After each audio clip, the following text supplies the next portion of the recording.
नमस्कार. मालिकेच्या आजच्या भागामध्ये आपल्याला खूप छान असा ट्विस्ट पाहायला मिळणार आहे. अद्वैत आणि कला पान खाण्यासाठी दुकानात तर गेलेले आहेत, पण तिथं त्यांची जी मजा होते ती आपल्याला पाहायला मिळणार आहे.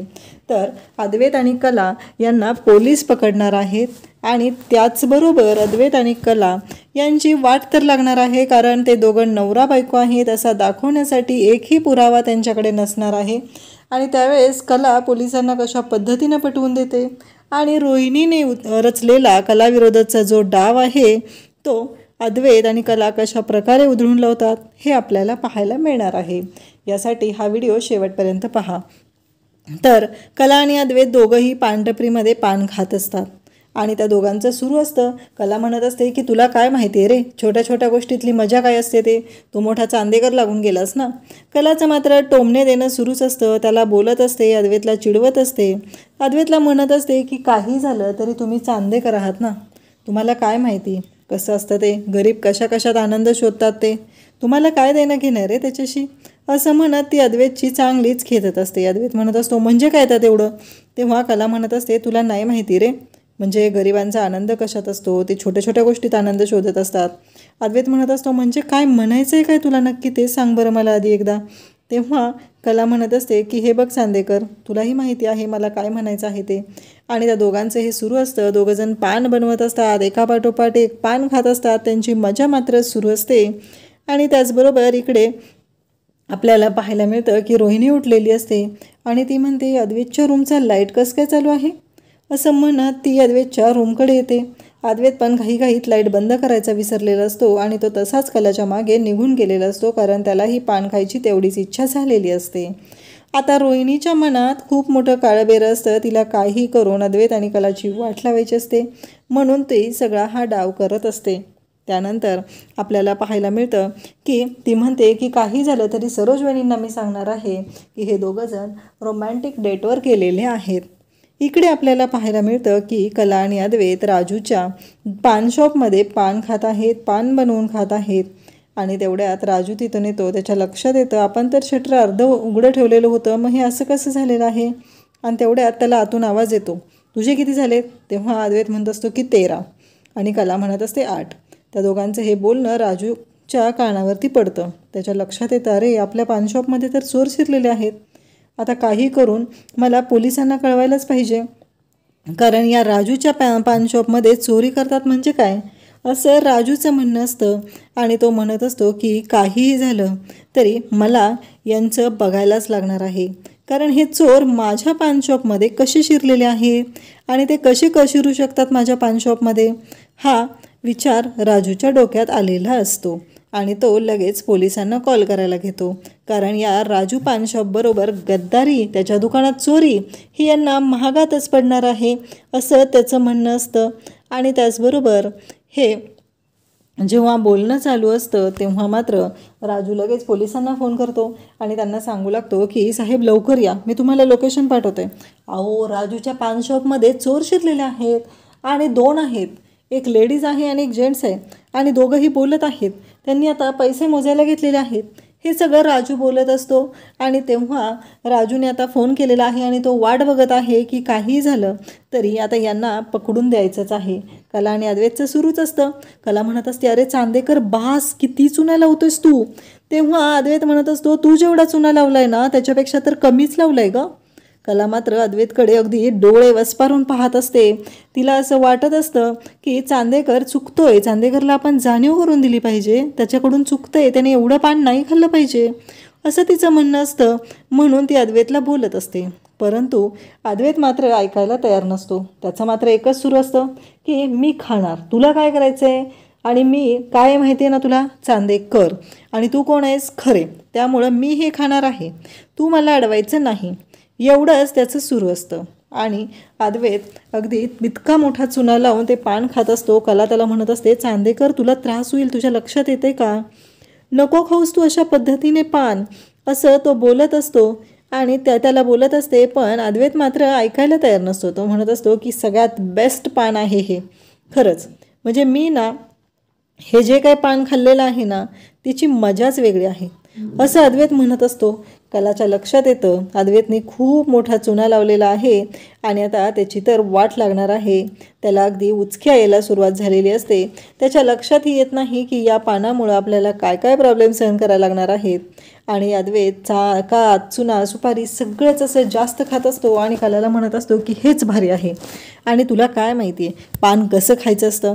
असं एकमेकांना चिडवत दोघंजण मजा घेत असतात, पान खात असतात. पण त्यांना माहिती नसतं की त्यांच्यासाठी आता बाहेर काय वाढून ठेवलेलं आहे ते. आणि इकडे कला मात्र या सगळ्यामध्ये मजेशीर पद्धतीने अद्वैतशी बोलत असते, त्याला सांगत असते आणि त्याला म्हणत असते की काही झालं तरी चांदेकर तुझ्या लक्षात येतंय का काय झालेलं आहे ते.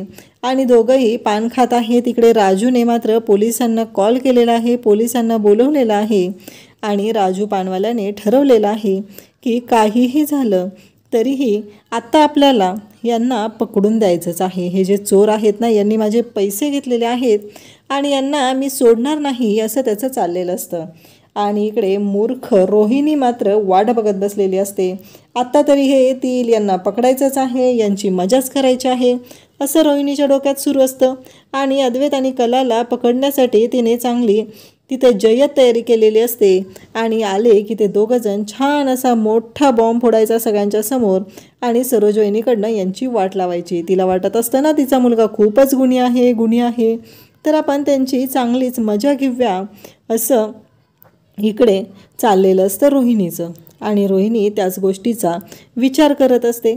त्यानंतर मात्र आपल्याला पाहायला मिळतं की इकडे पोलिसांना फोन केलेला असतो. इन्स्पेक्टर साहेब एका हवालदाराला घेऊन तिथं पोहोचलेले असतात आणि ते म्हणतात कुठे रे. तेव्हा तो सांगतो की हे बघा हे माझं राजू पान शॉप आणि आता माझ्या पानाच्या दुकानात चोरी करतायत. एक बाई आहे आणि एक जेंट्स आहे आणि 2 चोर आहेत. म्हणजे मला ना कळतच नाही आहे बायका पण या थराला जाऊ शकतात हो साहेब. काय हो जमाना काय चालू आहे नक्की असं तो बोलत असतो. आणि त्याचं असं म्हणणं असतं की काहीही झालं तरीही आत्ता त्या चोरांना सोडायचं नाही, त्या चोरांना पकडायचंच आहे असं त्याचं म्हणणं असतं. कारण त्यांनी माझ्या दुकानात चोरी केलेली आहे, राजूच्या दुकानात चोरी करण्याला सुट्टी द्यायचीच नाही असं तो म्हणत असतो.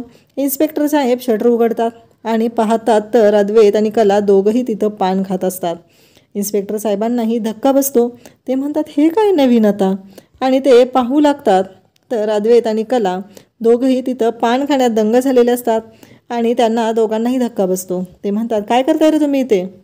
तेव्हा कला सांगते पान खातोय, चला बाहेर या असं म्हणत आता ते त्यांना बाहेर बोलावू लागतात. आणि त्या क्षणी अद्वैतला ते विचारू लागतात की काय रे म्हणजे ह्या एका हाताने ह्या डाव्या हाताने मोठमोठे गुंड मी पकडलेले आहेत, मोठमोठे किलर पकडलेले आहेत. आणि अद्वैत मात्र म्हणत असतो मग दोन्ही हाताने पकडायचे ना, फक्त डाव्या हाताने कशाला पकडायचे. अद्वैत मात्र मजेशीर बोलत असतो, त्याला बोलता येत नसतं, त्याची बोबडी वळत असते. कला मात्र त्याला म्हणत असते की अटीतटीचा सामना हे सगळं बोलायला शिकवत असते आणि अद्वैतची मजा घेत असते. आणि ते मात्र अद्वैत बोलत असतो आणि त्या साहेबांना सांगत असतो. तेव्हा ते म्हणतात माझ्याशी उद्धटपणे बोलतोयस, माझ्याशी हुज्जत घालतोयस, हे सगळं बोललं जात असतं. आणि तेव्हा मात्र इकडे कला म्हणत असते अरे चांदेकर जरा शांत हो तू, मी बोलते, मी सांगते. तेव्हा ती सांगू लागते की अहो आम्ही चोर नाही आहे, आम्ही तुमच्या दुकानात पान खात होतो. कारण तुमचं दुकान होतं ना ते उघडं होतं आणि म्हणूनच आम्ही तुमच्या दुकानात पान खायला तिथं घुसलेलो होतो आणि तिथे पान खात होतो. तेव्हा ते म्हणू लागतात की काय बोलताय तुम्ही हे. तेव्हा कला सांगत असते की हो जे खरं आहे ना तेच सांगत आहे. तेव्हा मात्र इकडे कला अद्वैतला म्हणत असते जरा चांदेकर तू शांत हो, तुझ्या लक्षात येत नाही आहेत गोष्टी असं म्हणत ती अद्वैतला शांत करत असते. अद्वैत मात्र मध्ये मध्ये बोलत असतो, त्याला काही बोलता येत नसतं, त्याच्या तोंडातून शब्दच नीट बाहेर येत नसतात. तेव्हा कला म्हणते की कोणालाही इथं तुझं बोललेलं कळत नाही आहे. इन्स्पेक्टर साहेब म्हणतात अशा भल्याभल्यांना मी गार केलेलं आहे, कोण आहे तुम्ही सांगा, काय घेतलेलं इथून. तेव्हा अद्वैत म्हणतो आम्ही चोर नाही आहे. कला म्हणते की आम्ही दोघं नवरा बायको आहोत. ते म्हणतात काय पुरावा आहे तुम्ही नवरा बायको आहात त्याचा. तेव्हा अद्वैतला कला म्हणते की माझा मोबाईल चांदेकर तुझ्या खिशात दिला होता ना मी. अद्वैत म्हणतो नाही, तू माझ्या खिशात तुझा मोबाईल दिलेला नाहीस. आणि तेव्हा मात्र अद्वैत कलाला म्हणतो की म्हणजे. कला म्हणते अरे तुझा मोबाईल कुठं आहे. अद्वैत म्हणतो तू पान खायला आली, मला पण पान खायचं होतं, मी पण तुझ्या मागं आलेलो आहे, मी नाही आणलेला माझा मोबाईल. तेव्हा मात्र कलाला धक्का बसतो. कला म्हणते चांदेकर अशी म्हणत त्याच्या अंगावर चिरडून जाते आणि म्हणते की हे सगळं तुझ्यामुळेच झालेलं आहे, या सगळ्याला तूच जबाबदार आहेस असं म्हणत कला अद्वैतला बोलत असते. त्याला म्हणू लागते की चांदेकर हे सगळं तुझ्यामुळे झालेलं आहे, तूच या सगळ्याला जबाबदार आहेस, तूच असा आहेस असं म्हणत त्यांचं दोघांचं लुटूपुटूचं भांडण सुरू होतं. आणि तेव्हा इन्स्पेक्टर साहेब यांच्याही लक्षात येतं की खरेच हे नवरा बायको आहेत. तेव्हा चांदेकर आणि इकडे अद्वैतला विचारला, तो म्हणतो की ही माझी खरे. आता अद्वैतने स्वतःहून हक्काने सांगितलेलं आहे की ही माझी बायको असं अर्थाने तो बोललेला आहे. आणि तेव्हा मात्र आपल्याला पाहायला मिळतं की अद्वैत हे जेव्हा बोललेलं असतो तेव्हा ते इन्स्पेक्टर साहेब त्याच्याकडे पाहत असतात आणि ते म्हणतात काय बोलतोय हा. तेव्हा तो सांगतो की ही खरे. तेव्हा कला म्हणते की आम्ही दोघं नवरा बायको आहोत, पण आता आमच्याकडे कोणताच पुरावा नाही. आणि तेव्हा अद्वैत आणि चांदेकर यांचं भांडण इन्स्पेक्टर साहेब पाहत असतात आणि म्हणतात एक गप्प बसा रे तुम्ही. आणि त्या दोघांना गप्प बसवतात. त्या दोघांचं हे जे भांडण चाललेलं आहे ते पाहून इन्स्पेक्टर साहेबांना मात्र खूपच राग आलेला असतो. त्यांना मात्र कळत नसतं की ह्यांचं काय चाललेलं आहे. आणि तेव्हा ते राजूला म्हणतात की अरे तुझा काहीतरी गैरसमज झालेला आहे, ते दोघं नवरा बायकोच आहेत. तेव्हा तो म्हणतो की कसं कळलं तुम्हाला, कारण ते दोघं नवरा बायको आहेत, बघा ना त्यांचं काय चाललेलं आहे. तेव्हा इन्स्पेक्टर साहेब म्हणतात अरे हे असलं भांडण नवरा बायकोच करू शकतात, दुसरं कोणी पण नाही करू शकत असं म्हणत ते त्याला शांत करतात. आमची नजर कधी दगा देऊ शकत नाही, मला खात्री आहे हे दोघं नवरा बायकोच आहेत असं आता ते स्पष्टपणे सांगतात. तेव्हा राजूला ते म्हणतात की अरे नसेल चोरी केली बघ बरं एकदा तू. तेव्हा कला पण सांगते की तुम्ही तुमच्या दुकानात चेक करा. आधी अद्वैतला आणि कलाला ते जायला सांगतात. अद्वैत आणि कला तिथून निघालेले असतात आणि त्याच वेळी आपल्याला पाहायला मिळतं की अद्वैत आणि कला चाललेले आहेत. जाताना अद्वैत गाडीत जातो, गाडीतून पाकिट घेऊन येतो आणि त्या राजूला म्हणतो की तुमच्या दुकानातलं पान खरंच खूप छान होतं असं म्हणत तो त्याला पानाचे पैसे देऊ लागतो आणि म्हणतो की हे घ्या पैसे, कारण हे पैसे तुमच्या पानाचे आहेत, तुमच्या दुकानातलं पान खरंच खूप छान आहे असं म्हणत त्याने राजूला म्हणजे राजू पान शॉपवाल्याला त्याचे पैसे दिलेले आहेत आणि त्याला सांगितलेलं आहे की हे तुमच्या पानाचे पैसे. आणि इन्स्पेक्टर साहेब म्हणतात चला जावा घरी आता असं म्हणत कला आणि अद्वैत दोघांनाही जायला सांगितलेलं आहे. आणि इकडे कला आणि अद्वैत निघतच आहेत. जाताना अद्वैत त्यांना पैसे देतो. हे सगळं खूपच मजेशीर पद्धतीने चाललेलं असतं आणि कला आणि अद्वैत हे दोघंजणही निघत असतात. अद्वैतला मात्र बोलता येत नसतं आणि त्याचबरोबर इकडे अद्वैत आणि कला दोघंही मस्तपैकी आता एकमेकांना सांभाळत तिथून निघत असतात. इकडे रोहिणीचा डाव असतो, काही करून यांना आपल्या जाळ्यात अडकवायचं आहे, यांना यांची लायकी दाखवायची आहे, सरोज वहिनीला दाखवून द्यायचं आहे की तिचा मुलगा अद्वैत हा नक्की काय करत आहे ते. आणि तिला कळलंच पाहिजे, ती प्रत्येक वेळेस माझ्या मुलाला दोष देत असते, ती माझ्या मुलाच्या बाबतीत चुकीचं बोलत असते. तर या सरोज वहिनीला आज कळलंच पाहिजे की तिचा मुलगा कोणत्या थराला जाऊ शकतो. हे सगळं ह्या रोहिणीचं चाललेलं असतं. त्यानंतर दुसऱ्या दिवशी सकाळी आबा उठून बाहेर येतात. तेवढ्यात रजनी तिथं आलेली असते आणि रजनी म्हणते आबा तुमच्या आवडीचे खमंग भाजणीचे थालपीठ. तेव्हा आबा म्हणतात खरंच मला ना अगदी वासावरूनच कळलं होतं. तेव्हा रजनी सांगते की हो अगदी तुम्हाला हवे असतात ना तसेच केलेले आहेत असे म्हणत तिनं ते थालपीठ आबांना देत असते आणि म्हणते त्याच्यावरती अगदी लोण्याचा गोळा. आणि हे सगळं आबा म्हणतात की खरंच. आणि मग रजनी इकडे सरोज म्हणते की अंजू जा अद्वैतला बोलवून आण जा, त्याला पण थालपीठ आणि त्याचे ओट्स केलेले आहेत ना रेडी. तेव्हा अंजू सांगते की हो. आणि अंजू आता अद्वैतला बोलवायला चाललेले असते. तेव्हा रोहिणी म्हणते नको जाऊस, कारण कालपासून ते दोघंही त्यांच्या रूममध्येच नाही आहेत, ते गायब झालेले आहेत तिथून. हे ऐकल्यानंतर सरोजला मात्र धक्का बसतो. सरोज म्हणू लागते काय सांगतेस रोहिणी तू. तेव्हा रोहिणी म्हणते हो जे खरं आहे तेच मी सांगत आहे, कारण ते दोघंही कालपासून गायबच झालेले आहेत, काल रात्रीच ते गेलेले आहेत.